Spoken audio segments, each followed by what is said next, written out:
अस्सलाम वालेकुम रहमतुल्लाहि वबरकातुहू। क्या हाल है बच्चों, खैरियत से हैं? उम्मीद करती हूँ आप सब खैरियत होंगे। आज की इस वीडियो में हम लोग अपने मजमून का एक हिस्सा पढ़ेंगे। मजमून आपका जो निसाब में शामिल है 6 मजमून है। पूरी तादाद मजमून की 6 है, जिसका दूसरा मजमून है वो है रिया। रिया के बारे में हम लोग पढ़ेंगे। ये आपके निसाब का दूसरा मजमून है और चैप्टर के हिसाब से देखा जाए तो ये आपका चैप्टर नंबर 7 है, यानी सबक 7 है। तो यहाँ पे हम लोग रिया के बारे में पढ़ेंगे। रिया को पढ़ने से पहले रिया के मजमून निगार सर सैयद अहमद खां का हम जिक्र करेंगे। जिस तरह से हर हर शायर का या फिर हर मजमून निगार या अफसाना निगार जितने भी राइटर्स होते हैं जिसका हम लोग बायोग्राफी पढ़ते हैं, तो उसी तरह रिया के जो मुसन्निफ है यानी मजमून निगार है सर सैयद अहमद खां, उसका बायोग्राफी हम लोग पढ़ते हैं। यहाँ बोर्ड पे एक बार ध्यान से आप लोग देखिए कि बोर्ड पे है सर सैयद अहमद खान के बायोग्राफी से कुछ स्टार पॉइंट्स जो कि एग्जाम के लिए आपके बहुत अच्छे हैं। पहला है तारीख पैदाइश, यानी सर सैयद अहमद खान की पैदाइश 1817 ईस्वी, मकाम पैदाइश दिल्ली। जैसे कि मैं आप लोगों को पहले भी बताई हूँ कि कभी भी बायोग्राफी को पढ़ने के लिए बुक का इस्तेमाल आप लोग हर हाल में करिए। बुक का इस्तेमाल करने से क्या होता है कि आपके जो इंटरनल जितनी भी चीजें होती है उसको और ज्यादा अच्छे से जानने में आसानी होती है, क्योंकि यहाँ पे तो शॉर्टकट के अंदर रहता है। पहला जो क्वेश्चन सर सैयद अहमद खां पे हम लोग चलते हैं, तो वहां पे सर सैयद अहमद खां दिल्ली के एक मुअज़्ज़ज़ घराने में 1817 ईस्वी में पैदा हुए। सर सैयद की तरबियत उनकी वालिदा के ज़ेरे शाये हुई। यहाँ पे एक चीज आपको मैं पहले ही डिनोट करती हूँ कि इनके वालिद और वालिदा का नाम आपके बुक के अंदर दिया नहीं गया है, लेकिन यहाँ पे बोर्ड पे मैंने मेंशन कर रखा है वालिद और वालिदा का नाम। वालिद का नाम मीर तकी मीर और वालिदा का नाम अजीजुन निशा बेगम। ये इनके वालिदैन के नाम हैं जो कि आपके बुक में देखने को नहीं मिलेंगे, लेकिन एग्जाम के क्वेश्चन में पूछ दिया जाता है। तो इसलिए आपको यहाँ पे देखना है कि सर सैयद की तरबियत जो हुई थी यानी उनकी जो देखभाल हुई थी, परवरिश हुई थी, उनकी वालिदा की ज़ेरे शाही हुई थी। तहसीली इल्म के बाद 1862 ईस्वी में गाजीपुर में उन्होंने एक अंजुमन खोला, साइंटिफिक सोसाइटी के नाम से बनाई। कहता है कि 1862 ईस्वी में गाजीपुर में उन्होंने एक अंजुमन की बुनियाद कायम की जिसका नाम था साइंटिफिक सोसाइटी। फिर 1869 में सर सैयद अहमद खान इंग्लिस्तान जाते हैं। कहा जाते हैं इंग्लिस्तान। वापस आकर उन्होंने तहजीबुल अखलाक नाम से एक रिसाला जारी किया। रिसाला का मतलब मैगजीन, जिसमें समाजी, तहजीबी और अदबी मजामीन शाये हुए। यानी कि इस रिसाले के अंदर, इस मैगजीन के अंदर किस किस विषय पे यानी किस किस मजमून पे उन्होंने जिक्र किया या फिर उसके बारे में लिखा, तो वो था समाजी, यानी समाज के बारे में कुछ बातों का जिक्र किया, फिर अदब के बारे में भी और तहजीब के बारे में भी। तो इस तरह के बहुत सारे मजामीन उनके तहजीबुल अखलाक रिसाले के अंदर देखने को मिला। कहता सर सैयद अहमद खान ने अलीगढ़ में एक स्कूल खोला। कहाँ पे स्कूल खोला? अलीगढ़ के अंदर, जिसका नाम उन्होंने 1878 ईस्वी में मोहम्मदन इंग्लो ओरिएंटल कॉलेज बना। सर सैयद अहमद खान ने अलीगढ़ में एक स्कूल खोला 1878 में, जिसका नाम क्या था? Mohammedan Anglo Oriental College. और वो फिर अलीगढ़ मुस्लिम यूनिवर्सिटी की शक्ल में उभर कर सामने आया। यानी कि वो स्कूल बाद में नाम तब्दील करके उसको अलीगढ़ मुस्लिम यूनिवर्सिटी के नाम से जानते हैं, जिस नाम जो कि आज हमारे भारत के टॉप क्लास यूनिवर्सिटीज के अंदर उसका काउंट किया जाता है और हमारे भारत देश का वो एक बहुत बड़ा यूनिवर्सिटी है। तो ऐसे बहुत सारे टॉप क्लास के यूनिवर्सिटीज हमारे भारत में, तो ये उसमें से एक है अलीगढ़ मुस्लिम यूनिवर्सिटी। 1878 ईस्वी में सर सैयद अहमद खान को सर का खिताब मिला। हुकूमत की तरफ से आपको कभी आपको कोई नाम दिया जाता है स्पेशल, जैसे स्वर कोकिला को बुलबुले हिंद के खिताब से नवाजा गया। स्वर कोकिला लता मंगेशकर, ठीक है, उनको स्वर कोकिला कहा गया। उर्दू में उसे बुलबुले हिंद के नाम से हम जानते हैं, ठीक है। कभी कभी होता है खान बहादुर, इस तरह के करके कुछ कुछ नाम जो होते हैं ना इंसान, जैसे कि कहते हैं क्रिकेट का भगवान, ऐसे सचिन तेंदुलकर। तो सचिन तेंदुलकर का जो हकीकी नाम है वो तो सचिन तेंदुलकर है, लेकिन उनको क्या कहा गया? खिताब जब मिला तो क्रिकेट का भगवान उनको कह दिया गया, ठीक है। तो अगर क्रिकेट का भगवान भी कहते हैं तो माइंड मेरा कहाँ जाता है? सचिन तेंदुलकर के पास चला जाता है। तो उसी तरीके से सर सैयद अहमद खान को 1878 ईस्वी में ही सर का खिताब भी मिलता है। सर का खिताब मिला यानी कि 1878 में वो स्कूल भी खोले। यहाँ पे ये दो चीज याद रखना है कि 1878 में स्कूल भी खोलते हैं और 1878 में उनको सर का भी खिताब मिलता है, ठीक है। और कहता है कि जो उनके नाम का हिस्सा बन गया, जाहिर सी बात है, इतना बड़ा खिताब जो आपको हुकूमत की तरफ से मिलती है तो उन्होंने अपने नाम में इसको ऐड किया और तब से उनका नाम सर सैयद अहमद खान हुआ। नहीं तो पहले से वो सैयद अहमद खां थे। सर सैयद अहमद खां की तसानीफ में, तसानीफ का मतलब होता है उनके जरिए लिखा गया किताब, आशारे सनादीद असबाब बगावत हिंद खास तौर पर अहमियत रखती है। यानी इस तरह तो और भी बहुत सारी किताबें उन्होंने लिखी हैं, लेकिन इम्पॉर्टेंट जो किताब है, अहमियत के काबिल है, यानी काफी महत्वपूर्ण है, वो किताब है आसारे सनादीद असबाब बगावत हिंद। फिर कहता है उर्दू की नई इल्मी नसर की बुनियाद डालने के साथ साथ सर सैयद ने उर्दू में मुख्तसर मजमून निगारी को फरोग दिया। यानी कि हिस्सा नसर के अंदर छोटे छोटे टॉपिक्स में मजमून कहने को फरोगत दिया, यानी कि मजमून छोटे छोटे टॉपिक्स को लेके लिखने का एक नया प्रचलन जो है सर सैयद अहमद खान ने स्टार्टिंग किया। कहता है कि उनकी लंबी तहरीर वो नहीं लिखते थे, यानी बड़े बड़े तहरीर वो नहीं लिखते थे, छोटे छोटे चंद चंद सफहात में या फिर चंद बातों चंद पेज के अंदर, यानी कम पेजों के अंदर वो बहुत बड़ी बड़ी बात कहने का हुनर रखते थे। ये सर सैयद अहमद खान की खूबी को बयान किया जाता है। सर सैयद अहमद खान की शख्सियत में जो वकार देखने को मिलता है, जो मतलब वजन, वही उनकी लिखावट में भी देखने को मिलता है। यानी कि वो बहुत हाई लेवल से किसी भी चीज को लिखने का हुनर जानते थे, बहुत ही बारीकी से बारीक बातों को भी बहुत अच्छे से एक्सप्लेन करते थे। कहता है उनका इंतकाल 1898 ईस्वी में हो गया और अलीगढ़ मुस्लिम यूनिवर्सिटी में ही वो दफन किए गए। ठीक है, तो इस तरीके से सर सैयद अहमद खान का जो है बायोग्राफी खत्म होता है। अब इनका जो चैप्टर है हमारे निसाब में जो है मजमून, जिसका नाम है रिया, अब हम उसकी शुरुआत करते हैं और उसके बारे में हम लोग जिक्र करेंगे। यहाँ पे देख लीजिए चैप्टर को शुरू करने से पहले कि जैसा कि मैंने बताया कि सर सैयद अहमद खान के बारे में उनका बायोग्राफी है, तो यहाँ पे एक बार मैं फिर से यहाँ पे आप लोग को बोर्ड पे देखने को बताती हूँ कि यहाँ आप लोग बोर्ड पे ध्यान दीजिए कि सर सैयद अहमद खान की तारीख पैदाइश 1817 ईस्वी, मकान पैदाइश दिल्ली, उनका घराना मुअज़्ज़ज़ था, उनका जो तालीम और तरबियत उनकी तरबियत हुई थी वालिदा के ज़ेरे शाह, उन्होंने जो रिसाला निकाला उसका नाम तहज़ीबुल अखलाक, अंजुमन साइंटिफिक सोसाइटी के नाम से बना, एक स्कूल खोला मोहम्मद एंग्लो ओरिएंटल कॉलेज जिसका सन था 1878 ईस्वी। ठीक है, और कहता है उनको सर का भी खिताब मिला था, सर का 1878 ईस्वी में। उनके वालिद का नाम था मीर तकी मीर, वालिदा का नाम अजीजुल निशा बेगम। उनका इंतकाल 1898 ईस्वी में होता है, मदफून यानी कि वो दफन किए गए अलीगढ़ मुस्लिम यूनिवर्सिटी में। ठीक है, यहाँ पे तसानीफ वगैरह भी आप लोग को याद करना होगा, असबाब बगावत हिंद और आसार सनादीद, इनके 2 तसानीफ है। तो इस तरह से यहाँ राइटर का जिक्र जो है वो खत्म होता है। अब हम चलते हैं उनके जरिए जो लिखा गया मजमून है रिया, रिया की हम बात करते हैं और रिया को शॉर्ट में जानते हैं कि रिया का माने क्या होता है और रिया में कहते क्या है शायद मजमून निगाह। तो रिया के लुग़वी माने, जैसे खुदा हमद के लुग़वी माने होते हैं खुदा की तारीफ, उसी तरह रिया के लुग़वी माने होते हैं दिखावा। क्या होता है? दिखावा, यानी कि इंसान के अंदर, वैसे इंसान जिनके अंदर दिखावा बहुत है उसे हम लोग रियाकार कहते हैं। उस तरह के इंसान को क्या कहते हैं? रियाकार। और उन लोग नहीं कहता रे बहुत मक्कार है, रियाकार है। तो मक्कार एक अलग चीज हो गया। मक्कार करने का मतलब धूर्तई करना, किसी का लूट के खसोट के खा लेना, उसे मक्कारी कहते हैं। लेकिन यहाँ पे हम लोग जो रियाकारी की बात करते तो रियाकारी को अल्लाह के नजर में बहुत नापसंदीदा अमल करार दिया गया है। दिखावा जिसे हम कहते हैं, अल्लाह उसको शिर्क, रियाकारी को शिर्क मानता है अल्लाह, और इसका जो है ना माफी तलब अल्लाह नहीं किए है, क्योंकि शिर्क कभी किसी हाल में माफ नहीं है। तो रिया का जो लुग़वी माने होते हैं शिर्क, दिखावा, तो अल्लाह उसको पसंद नहीं किया। इंसान को अपनी हकीकी जिंदगी को एक्सेप्ट करना चाहिए और सामने वाले के सामने भी वैसा ही रिप्रेजेंट करना चाहिए, ये बहुत मैटर करता है। ठीक है, तो सबसे पहले हम जानेंगे कि रिया क्या है। तो रिया के लुग़वी माने दिखावा के होते हैं, और रियाकारी यानी कि दिखावापन करना ये अब बहुत ही नापसंदीदा अमल है जिसको शिर्क के दायरे में रखा गया है। हमारे मजहब में, इस्लाम मजहब में रिया को क्या किया गया? शिर्क के दायरे में रखा गया, यानी कि दिखावटी काम हम नहीं कर सकते। अब आते हैं चैप्टर की तरफ। कहता है कि दुनिया में कुछ लोग, 2 तरह के लोग होते हैं।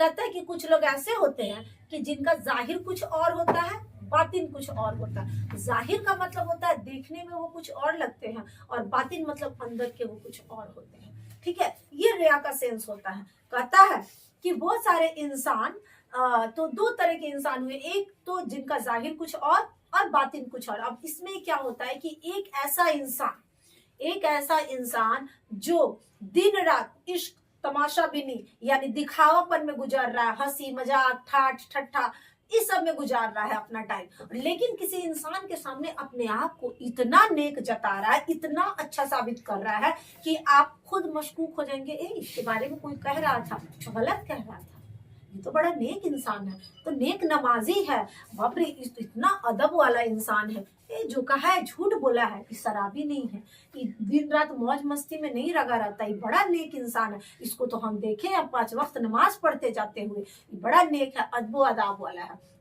ये इससे क्या हुआ कि आपने दिखावा करके क्या किया, दूसरे आदमी को मुब्तला कर दिया कंफ्यूजन, ठीक है, ये कहता है। फिर दूसरा कहता है, तो ये एक तो इस तरह के आदमी होगा कि है क्या, जबकि हकीकत में देखिएगा तो आपके सामने बन रहे हैं, दिखावा कर रहे हैं, जबकि दर हकीकत उनका अच्छाई से दूर दूर तक वास्ता नहीं होता है, ठीक है। एग्जाम्पल्स में हम इस बात को ऐसे बता सकते हैं कि जैसे हमारे यहाँ कुछ स्टूडेंट्स आ रहे हैं, ठीक है, स्टूडेंट आ रहे हैं और मेरे सामने पढ़ रहे हैं, पढ़ने आए मेरे सामने पूरा नेक, अपने आप को नेक जतला रहे हैं, कोई गलती ही नहीं कर रहे हैं, कोई गुनाह ही उनसे नहीं हो रहा है, अरे हम देखें बाप पूरे क्लास का सबसे अच्छा स्टूडेंट है ना, लेकिन यहाँ से वो निकल रहा है, अच्छाई का अलिफ भी उसको नहीं पता है, ठीक है, वो बाहर जा रहा है और पूरा बदमाशी में मुब्तला है, ठीक है। तो उस तरह का एक इंसान होता है कि जो सिर्फ दिखावा कर रहा है, प्रिटेंड कर रहा है कि हम अच्छे हैं, जबकि वो अच्छा बिल्कुल एकदम उसके अपोजिट है। और कभी कभी क्या होता है, कोई कोई इंसान, अब जैसे क्लास में कोई बच्चा आया, मुंह का बहुत फुहड़ है, जबान का बहुत खराब है, एंट्री करते लगा गाली गलौच है, रंगदारी बतिया रहा है, रोब दिखा रहा है, लोग को आ गया कचरा, आ गया कहाँ से आ गया, दिमाग पहले ही खराब हो गया उसको देख के, ठीक है, बट कैसा है। अब इसमें भी तो यही चीज कहना चाह रहा है पहले ही लाइन में मजमून निगार कि कुछ इंसान ऐसे होते हैं जिसका जाहिर कुछ और होता है, बातिन कुछ और होता है। अब तो ये जाहिर कर दिया, एक तो हम पहले इंसान का जिक्र किए, जो इंसान देखने में बहुत शरीफ, बहुत नेक, रंग मशरब, यानी कि एकदम बहुत तौर तरीका का इंसान है, लेकिन दर हकीकत वो बहुत मतलब कि उतना अच्छा है ही नहीं, अंदर का वो बदकार है, ठीक है। दूसरा क्या है कि एक आ रहा है इंसान जो देखने में पूरा बदमाश, दिन रात बदमाशी कर रहा है, दिन रात रंगदारी बतिया रहा है, बहुत बदतमीजी कर रहा है, लेकिन यहाँ से जा, लेकिन वो सिर्फ देखने भर का है, लेकिन वो क्या है, सिर्फ देखने भर का है, अंदर से वो बहुत अच्छा इंसान है, यानी कि दिल का वो नेक है। क्या बात हुआ वहां, दिल का वो नेक है, यानी दिल का बहुत अच्छा होता है, ठीक है। क्लास के अंदर बहुत सारे स्टूडेंट्स को ऐसे देख सकते हैं, देखने से बहुत चोर उचक्का टाइप दिख रहा है, आप लोग की क्लास में ही है, लेकिन वो दिख रहा है बड़ा सीधा, ठीक है। और जबकि कोई कोई है देखने से सीधा है, अंदर का है बड़ा बदमाश, दोनों तरह के इंसान को आप देख रहे हैं। लेकिन शायद मुसन्निफ कहता है मजमून निगार के अंदर, सर सैयद अहमद खां कहते हैं नहीं, हम तो ये दोनों आदमी का जिक्र आज नहीं करेंगे, हम इंसान का एक तीसरा इंसान का कैटेगरी आपके सामने बयान करेंगे। क्या हाँ, तो सर सैयद अहमद खां कहते हैं कि मैं आज इस दोनों इंसान का जिक्र करूंगा ही नहीं, क्योंकि दोनों इंसान के बारे में थोड़ा बहुत सबको पता होता है, और उस इंसान को खुद भी पता है कि कौन चाल चलन का है, हम कितना अंदर के बढ़िया है, हमसे ज्यादा कोई जान रहा है जी, सब इंसान को पता है, और सामने वाला को हम कितना धोखा दे देंगे, अपने आप को धोखा देंगे, नहीं देंगे, तो ये चीज है, तो सबको पता है कि कितना पानी में है, ठीक है। लेकिन एक ऐसा इंसान है कि वो हमेशा कंफ्यूज रहता है, वो एक आदमी का एक ऐसा तीसरा किस्म है जो कि खुद अपने आप में वो कंफ्यूज रहता है, और उसी इंसान का जिक्र आपके इस चैप्टर में बताए हैं। मजमून निगार कहते हैं कि मैं एक तीसरे किस्म की बात करूंगा, जो तीसरा किस्म ऐसा किस्म है कि जो अपने तय यानी अपने अंदर के हालात को खुद भी ढंग से नहीं जानता है, वो अपने आप में कंफ्यूज है, सामने वाले को तो कंफ्यूज कर ही रहा है, लेकिन अपने आप में कंफ्यूज है कि वो कितना सही है या फिर वो कितना गलत है। अब इसका एग्जांपल्स ऐसे है कि कहता है कि कोई इंसान बहुत ज्यादा बुरा होता नहीं है, कोई इंसान बहुत ज्यादा बुरा होता नहीं है, लेकिन उसके कुछ कुछ अमाल के जरिए गांव समाज या अड़ोस पड़ोस, चाहे उसका हित यार दोस्त महिम क्या करता है, उसको गलत बयान कर देता है, उसको कह देता है कि बड़ी खराब है, बड़ी खराब है। जैसे देखिएगा कि आजकल बड़ा ट्रेंड चला हुआ है लड़का सबको अपने आप में रंगबाजी करने का, रंगदारी करने का, हीरोबाजी करने का, ठीक है। वो रहेगा कुछ नहीं, उसको दूसरे में टकोना मार देगा, जाकर ढिमलिया जाएगा, उसको दूसरे टकोना मार दिया, ढिमलिया दिया, लेकिन जब वो इसका एंट्री होगा ना तो आधा बड़ा पहले ही थर थर काट के डरे खड़ा रहेगा, होता आ रहा है, अरे बाप रे बाप, जगह खाली कर ले, ऐसा लोग कर देता है। क्यों कर रहा है? क्योंकि लोगों को पता है कि वो बुरा इंसान है, उसने अपने कैरेक्टर को इस तरीके से बना के रखा है। अब देखो, अब हकीकत में उतना बुरा है नहीं, उसको भी अंदर से पता है कि हमको एक चमेटा को मारेगा हम गिर जाएंगे, हम कोनो बड़का रंगदार फंगदार नहीं, खाली हम फौंक रहे हैं, ठीक है। तो ये एक इंसान का ऐसा टाइप से है कि वो सामने वाले को भी मतलब गुमराही में मुब्तला किया है, यानी सामने वाला भी कंफ्यूज है और खुद भी कंफ्यूज हो गया है। खुद कंफ्यूज कैसे हुआ है कि उसके अंदर वो सारी मतलब कि जो क्वालिटी नहीं है उसको भी यहाँ पे एक्सप्लेन कर रहा है वो, ठीक है। तो ये अपने आप को क्या कर रहा है, अपने आप को गुमराही में मुब्तला किया है। एक तो ये, फिर नेक इंसान की अब हम बात करते हैं।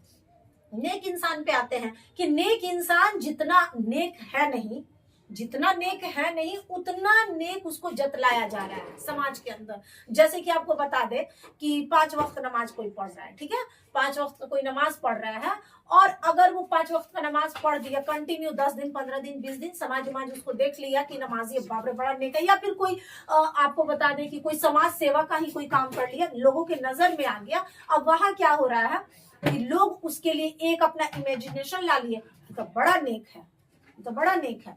अब इसमें क्या होता है, अगर वो काम वो अगर अगले बाकी के 10-15 दिनों तक नहीं भी करता है और कोई इंसान उसके सामने जाके ये कह नहीं सकता है कि वो नहीं किया है, क्योंकि सबको पता है कि इतना नेक है, कोई एकदम मजबूरी होगा कि नहीं किया। किसी में इतना पावर नहीं है कि उस इंसान को जाके कह दे कि जो नेकी तुम कर रहे थे पिछले महीने दिनों से, ये 10 दिनों से तुम क्यों नहीं कर रहे हो, कोई नहीं पूछ सकता है। और अगर वो नहीं भी कर रहा है तो नहीं भी कर रहा है तो लोग उससे नहीं पूछेगा, क्योंकि कहेगा अरे ये तो बड़ा नेक बट एक कोई मजबूरी होगा। अब इस कंडीशन में नेक इंसान भी कंफ्यूज हो गया, बद का तो हम बता ही दिए, लेकिन नेक इंसान भी कंफ्यूज हो गया और वो अपने नेकी से पीछे हटना शुरू किया। पता है कैसे? अगर जैसे नमाज की ही बात करते हैं या कोई अच्छे नेक कामों की ही बात करते हैं, तो नमाज अगर 5 वक्त का पढ़ा है, अगर किसी रीजन से उसका 2 दिन का नमाज कजा हो गया तो समाज या घर परिवार का हो गया, इतना दिन से तो पढ़ रहा है, इतना दिन से तो पढ़ रही है, 2 दिन नहीं पढ़ी तो कौन बड़का बात हो गया। अब उस इंसान को अपनी वो गलती ही नहीं लग रही है,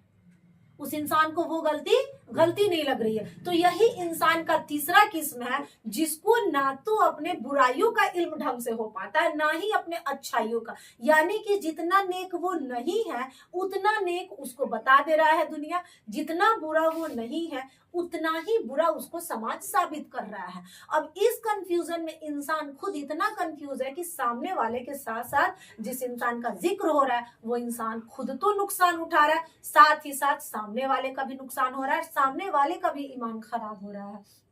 अब आता है, और यही रियाकारी है, दर हकीकत यही रियाकारी है। एक तो हम आपको बताए ही है कि देखे से बड़ी शरीफ है, अंदर का बड़ी कमीना है, ठीक है, वो तो दिख रहा है, उसमें कोई शक ही नहीं है कि अरे खाली मुंह के बटे एक रह। वैसे लोगों का पहचान 95% लोग इजिली कर लेते हैं आज के दौर में।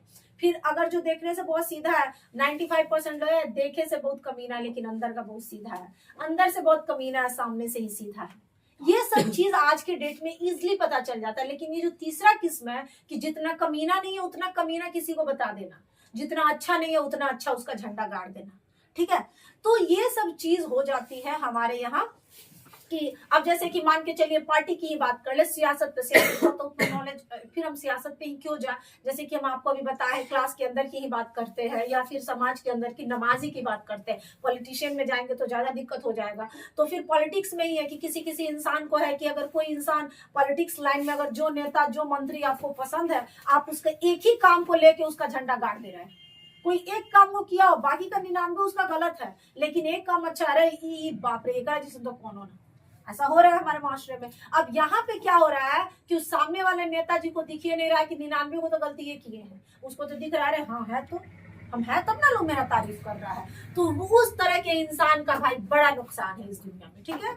अब हम आपको बता ही रहे हैं कि नमाज पढ़ रहे हैं, ठीक है, अब तहज्जुद पढ़ रहे हैं, 5 वक्त नमाजें पढ़ रहे हैं, तहज्जुद पढ़ने गया मौलवी साहब नजर उठा के ना देखल खबरेदार ओकरा बारे में कुछ कह देगा भले, लेकिन मौलवी साहब है तो का है। हम एक मौलवी साहब का जिक्र भी आपसे कर दे कि मौलवी साहब थे मेरे जाने पहचाने, बड़ा उनका रिस्पेक्ट, बड़ा इज्जत, ठीक है।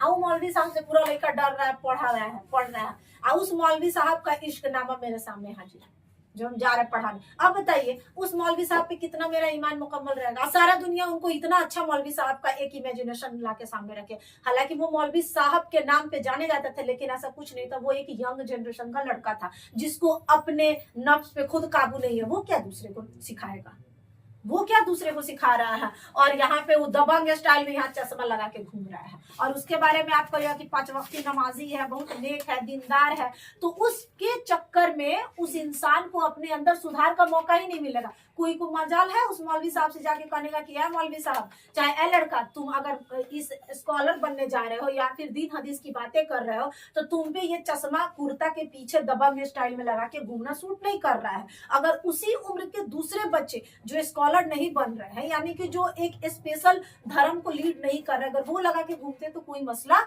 नहीं है। तो वही चीज है कि उनके मसले को किसी ने उन्हें दिखाया नहीं। लिहाजा क्या हुआ कि उनका जो था कि उनका नुकसान हो गया। ठीक है, वो अपने कमियों को कमी ही नहीं समझे।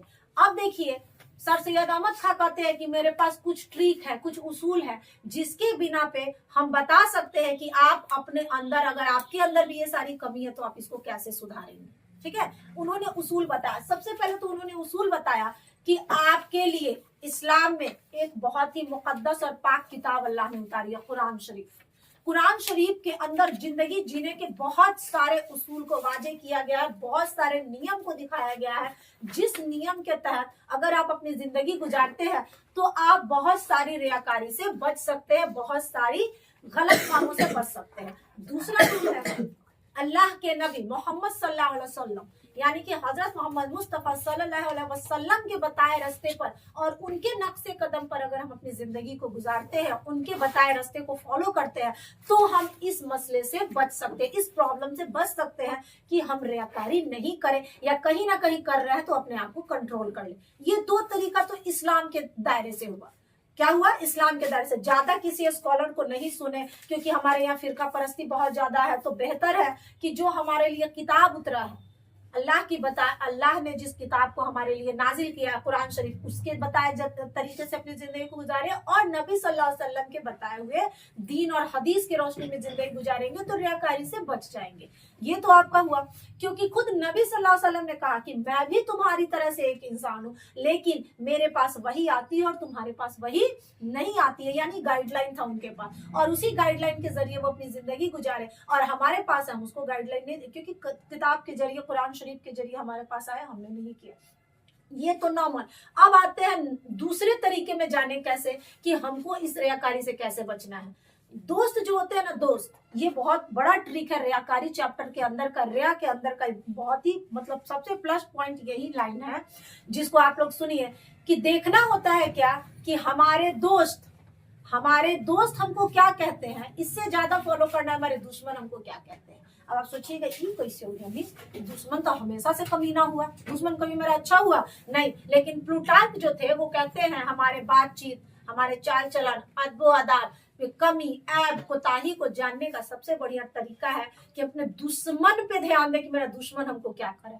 पूछिए कैसे।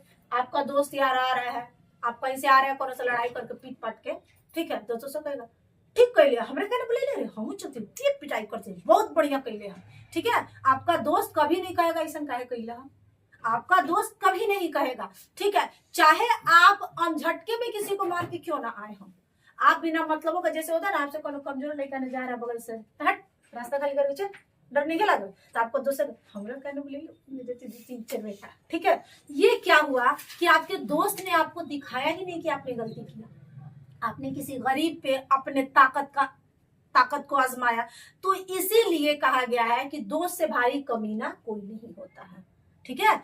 दोस्त जो होते हैं ना, आपके गलतियों को और आपके ऐबों को छुपा लेते हैं या फिर उसको बढ़ावा देते हैं। दोस्त भी 2 तरह इंसान, जब सबसे अच्छा जबकि रिश्ता हजरत अली रज़ी अल्लाह अन्हा ने फरमाया कि दोस्ती का रिश्ता बड़ा शफीक होता है। अब बताइए कैसे, तो दोस्त वो ढंग का हो तब ना।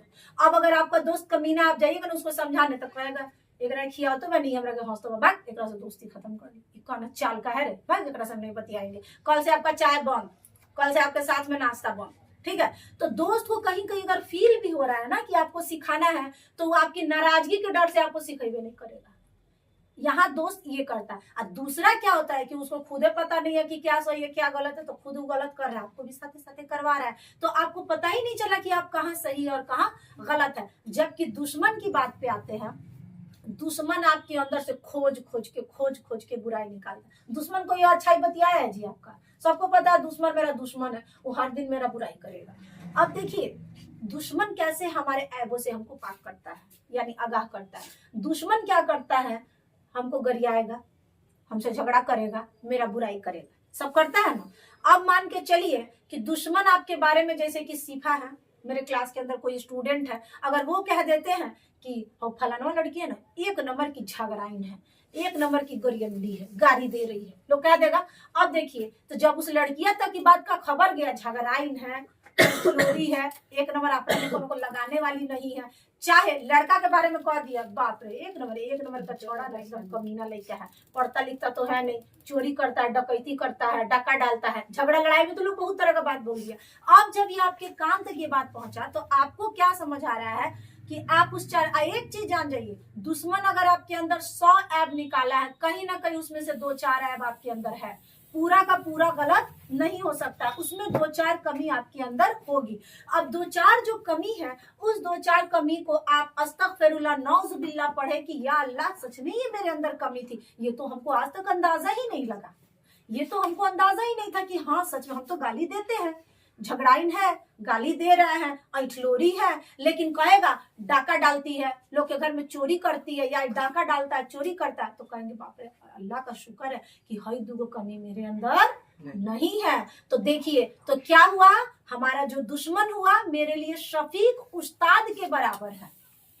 शफीक उस्ताद आपका जिस तरह होता है कि आपके लिए चाहता है कि आप एक अच्छे इंसान बने, आपके अंदर की हर कमी को खत्म कर दिया जाए, उस्ताद चाहते हैं ना आपके टीचर, उसी तरह से दुश्मन जो है ना चाहता तो नहीं है कि कमी खत्म हो, लेकिन वो सारे ऐबों से आगाह करता है। और अगर आपको रियाकारी से बचना है, गुनाहों से बचना है, तो आपको अपने दुश्मनों की बातों को फॉलो करना है कि दुश्मन क्या कह रहे हैं, कान लगा के रखना है, और जो कमी आपके अंदर नहीं है उसके लिए अल्लाह का शुक्र अदा करना है, और जो कमी आपके अंदर है अगर आप बचना चाहते हैं रियाकारी से तो उस पर तौबा पढ़िए और आइंदा उस तरह की गलती को करने से परहेज करिए। इस चैप्टर के अंदर यही सारी चीजों का जिक्र किया गया है, रिया में सर सैयद अहमद खान ने बताया। तो इस तरीके से उन्होंने रूल वाजे किया हमारे सामने और बयान किया कि हम रियाकारी से ऐसे ही बच सकते हैं, ठीक है, तब जाके एक परफेक्ट इंसान अपने लाइफ में होंगे। तो इस मजमून का यही सेंस था कि आप अपने आप को रियाकारी से कैसे बचाएंगे, एक परफेक्ट इंसान बनने की कोशिश करने के लिए जो जो रूल आपको फॉलो करना है वही सारे रूल बताए। पहला रूल कि आप कुरान हदीस के नजर से अपने आप की जिंदगी को संवारे, नबी सल्लल्लाहु अलैहि वसल्लम के बताए रास्ते पे चले, दोस्त की बातों में देखे। अगर मान के चलिए हम बताया है ना कि अगर आप 5 वक्ती नमाजी, आपका दोस्त जाके दूसरा लगे फाड़ रहा है, हमर दोस्त तहज्जुद गुजार बा, सब कहियो 365 दिन तहज्जुद पढ़ता है, तो हमको खुश होने का क्या गरज, हमको देखना नहीं है अंदर से कि भाई हम तो सिर्फ नमाज ही पढ़ते हैं, उनमें भी 2-3 दिन स्किपे कर देते हैं, तो ये तहज्जुद गुजार कह रहा है तो हम काहे इतना खुश हो जाए, ये तो मेरे अंदर क्वालिटी है ही नहीं, तो फिर हम इस बात पे क्यों खुश हो जाए।